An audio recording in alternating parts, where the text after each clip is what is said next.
এই যে বউ, আমি এসে গেছি। আজকে বেশি মাছ পাইনি। এত বৃষ্টিতে মাছ ধরা যায় নাকি?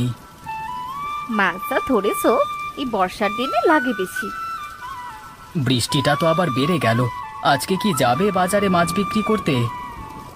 কেন যাব না, যেতেই হবে আজকে। এত যে পোনা মাছ ধরে নিয়ে এলে, এগুলো না হলে কি হবে? বৃষ্টিতে কেউ হাটে বসবে বলে তো মনে হয় না। লোকজন সেরকম বেরোচ্ছে না, তাই বললাম আর কি।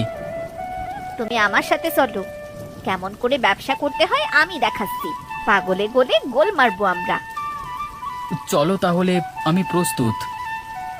চলো চলো তাড়াতাড়ি, খরিদ্দারগুলি কাউকে দেখতে না পেয়ে চলে যাবে সে। অন্য দিনের থেকে আজকে মুনাফা অনেকটাই কমে যাবে, কি আর করা যাবে। আজকে আমরা সবচেয়ে বেশি মুনাফা করে দেখাবো, দেখে নিও তুমি। সেটা কিভাবে সম্ভব? খরিদ্দার আসুক, ঠিক দেখতে পাবে। এখন চুপ করে বসো দেখি। আজকে আর বাজারে যাবে না নাকি? কিভাবে যাব বলো গিন্নি?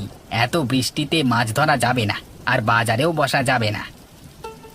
সেটাও ঠিক, কিন্তু দুদিন হলো বৃষ্টিতে মাছ ধরা যাচ্ছে না, তাই কোনো রোজগারও নেই। শুনছি নাকি এই বৃষ্টিটা 2 সপ্তাহ ধরে চলবে। কি করে যে সংসার চালাবো জানি না। আরে ধ্যাত, ওসব নিয়ে চিন্তা করুন না তো, বিধাতা ঠিক একটা উপায় বলে দেবে। এরকম যদি হতো তাহলে কেউই আর কাজ করতো না, সবাই বাড়িতেই বসে থাকতো। বিধাতা কাউকে নিরাশ করেন না, দেখো সব ঠিক হয়ে যাবে। তুমি এত সহজে সবকিছু হেসে উড়িয়ে দাও কিভাবে বলো তো? কই আমি তো পারি না। সব জিনিসটা সবাই পারে না, তুমি যেটা পারো আমি কি সেটা পারি বলো? হ্যাঁ, সেটাও ঠিক। আচ্ছা, তুমি বসে বসে বৃষ্টি দেখো, এই ঠান্ডা আবহাওয়ায় আমি গরম গরম মসমসে পাকোড়া তৈরি করি। আমার বউটা আমায় কত ভালোবাসে। হে। কি যে বলো না তুমি, ধ্যাৎ।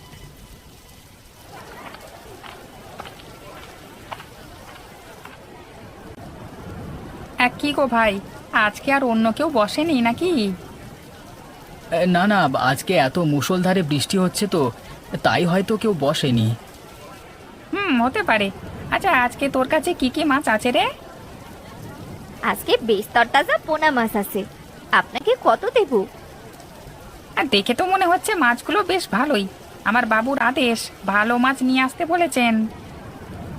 এই যে মাছগুলো দেখুন ভালোভাবে, আপনার বাবুর খুব পছন্দ হবে।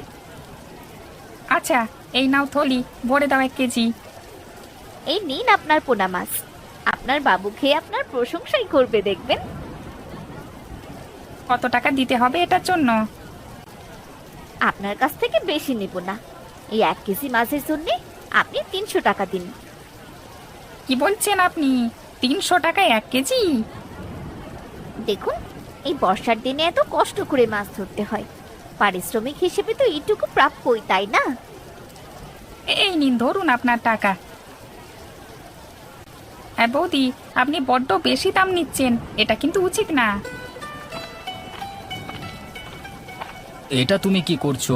150 টাকার মাছ 300 টাকায় বিক্রি করছো কেন? আরে এটা তো ব্যবসা, আজকে কেউ বাজারে আসেনি, তাই আমরা যা দামে বিক্রি করব সেটাই নেবে। তুমি বড্ড লোভী হয়ে যাচ্ছ মধুমিতা, এই লোভ তোমাকে একদিন শেষ করবে। যাও যাও তো, তুমি শুধু উল্টোপাল্টা কথা বলো। কেষ্ট, নিয়ে এসেছিস ভালো দেখে মাছ? আজকে খুব মাছের খিচুড়ি খেতে ইচ্ছে করছে। মাছ তো নিয়ে এসেছি, পোনা মাছ। এই 1 কেজি পোনা মাছের দাম কত শুনবেন? হ্যাঁ বল না, কত নিয়েছে? এই তো যে পোনা মাছ 150 টাকা কেজি, তাই তো? আমিও তো এতদিন এটাই জানতাম বাবু, কিন্তু আজকে আমার থেকে 300 টাকা নিল। হ্যাঁ, কি বলিস রে তুই? একেবারে দ্বিগুণ দাম, এটা কি করে হয়? আজকে বাজারে অন্য আর কোনো দোকান বসেনি, তাই সুযোগ পেয়ে নিয়ে নিয়েছে। না না, এটা তো ঠিক নয়। গ্রামের নিয়ম কানুন ভঙ্গ করেছে সুরেন্দ্র। ওকে আমি সঠিক শিক্ষা দেব, তাও আবার এই পোনা মাছ দিয়েই। এরকম চলতে থাকলে গ্রামের সাধারণ মানুষ খাবে কি এত চড়া দাম? তুই দেখেছিস কি? এবার আমি আমার খেলা দেখাবো, তুই শুধু দেখতে থাক। সুরেন্দ্রদের উচিত শিক্ষা পাওয়াটা খুবই জরুরি, তাড়াতাড়ি কিছু একটা করুন। এবার দেখতে থাক শুধু, ওদের জ্বালিয়ে ওদেরকে ফাঁসাবো। দেখলে তো আজকে আমার জাদু, দুদিনের মুনাফা একদিনেই কামিয়ে দেখালাম। সবকিছুই ঠিক আছে, কিন্তু এত চড়া দামে বিক্রি করাটা আমাদের উচিত হয়নি। তুমি চুপ করো তো। ব্যবসা করতে গেলে এক আধ দিন এমনই করতে হয়, না হলে বেশি মুনাফা আসবে কি করে? অত টাকার আমার দরকার নেই, সুখে শান্তিতে দিন কেটে গেলেই হলো। এই যে বোকার মতো কথাবার্তাগুলো বলো, এগুলো শুনলেই মাথার শিরাগুলো জ্বলে ওঠে। আমার টাকা চাই, শুধু টাকা, বুঝেছো? বউ, এত লোভী হয়েও না, থেকে থেকে তুমি অনেক লোভী হয়ে উঠেছো।